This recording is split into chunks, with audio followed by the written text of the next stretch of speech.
So then, 5 phases down, who's winning this election? Joining us from London this evening, Andrew Whitehead.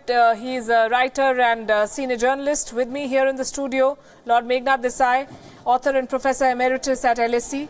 Good evening to both of you. Lord Desai, let me begin with you. Given the voting percentage, which way do you think this election is going? Some interesting numbers that this phase particularly has thrown up. Well, you know, the election is failing to light up. In my view, the turnout is more or less 60, lower, mid-60s at most. If there was a lot of anger or a lot of enthusiasm, we would see it in 70s. In West Bengal, you see, there are big stakes. So in West Bengal, the turnout is in mid-70s. In Bihar, which is traditionally also higher in West Bengal, if I'm not wrong. If I'm not wrong, West Bengal traditionally votes in large numbers. High. But, you know, in a sense, it doesn't seem to be any issue has sort of, you know, flared up, except for corruption. It's Rafale versus Bofors. And I think somehow the big issues that we thought would be discussed, unemployment, you know, thing, none of those are appearing at all. Unemployment, farmer distress, Nyay, where are all those issues? So it is, I think, people have made up their minds. Okay.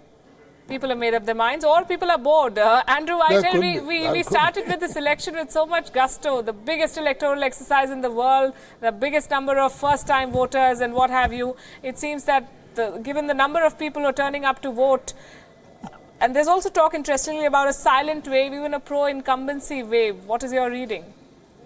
Well, it's the biggest election in the world, but it's also the most protracted election in the world. And I think, I mean, the impression I get from afar is that this campaign is starting to run out of steam. It's already been going on for basically a couple of months. It's got a couple of weeks still to go. There's nothing really new being said. The levels of turnout, Kashmir Valley apart, are respectable, a little bit better than in some previous elections. But as Lord Desai was saying, there's nothing new emerging in this campaign. It feels quite sterile and quite sour. Right. Nothing new emerging in the campaign. The slogovers, they say, are also the decisive rounds. Who do you think has can sprint till the last lap? If you say that the campaigns are also sort of drying up, and you hear the same rhetoric being circulated over and over I again. think it is going to be till the last round, and my gut feeling is that it's going to be no decisive majority for BJP. Okay. Nor for the Gathbandhan. So you will have an NDA, a weak NDA coalition with BJP getting about 230. Okay. That's my final offer. Final offer, great. Take it or leave it. Andrew, do you have any offers to make as well? Have you made any calculations? Also, I want to ask you, is it because both sides are essentially more or less offering the same thing, farm loan waiver, job creation. There's very little that is really differentiating the two. There's Hindutva, soft Hindutva. I think that's true. It's about levels of trust, particularly in the leaders, in Narendra Modi or in Rahul Gandhi. Let's not forget, the Congress party entered this election year with that magic ingredient. It had momentum because of its success in the state elections in Rajasthan, Madhya Pradesh and Chhattisgarh at the end of last year.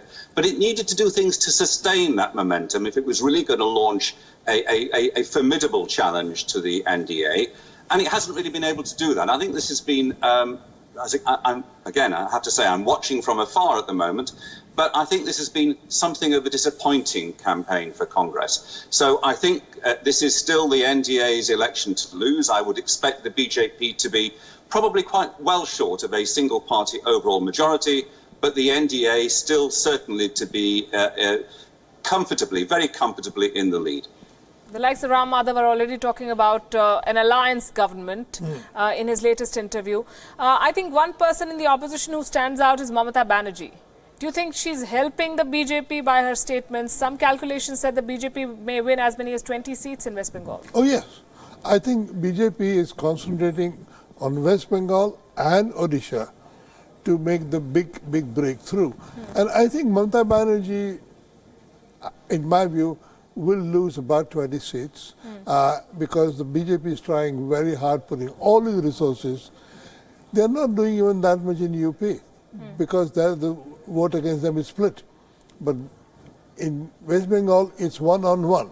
And I think Mamata Banerjee is going to be surprised with the result when it comes. Will Rahul Gandhi also be surprised, Andrew, in Amethi? Smriti Irani seems to be running a very good campaign. She's done very well for herself. I think Amethi is a really interesting seat to look at. So Rahul Gandhi's mother, father and uncle have at different times been the MP for Amethi. 10 years ago, Rahul Gandhi won almost 3/4 of the vote in Amethi. 5 years ago, Smriti Irani really ate into Congress support and he was down under the 50% mark. Now, logic and good sense tells me that Rahul Gandhi will win in Amethi, but he is starting to have to sweat. Smriti Irani has clearly run a very effective campaign, and it may be that the margin of victory for Rahul Gandhi in Amethi will be uncomfortably close. We'll have to see how it plays then. Thanks very much, Andrew Whitehead, Lord Desai. We'll have many more of these conversations. 2 more rounds to go. And we're all waiting for this election to get over now. We're all waiting for the 23rd, I can say. Thank you for joining us here.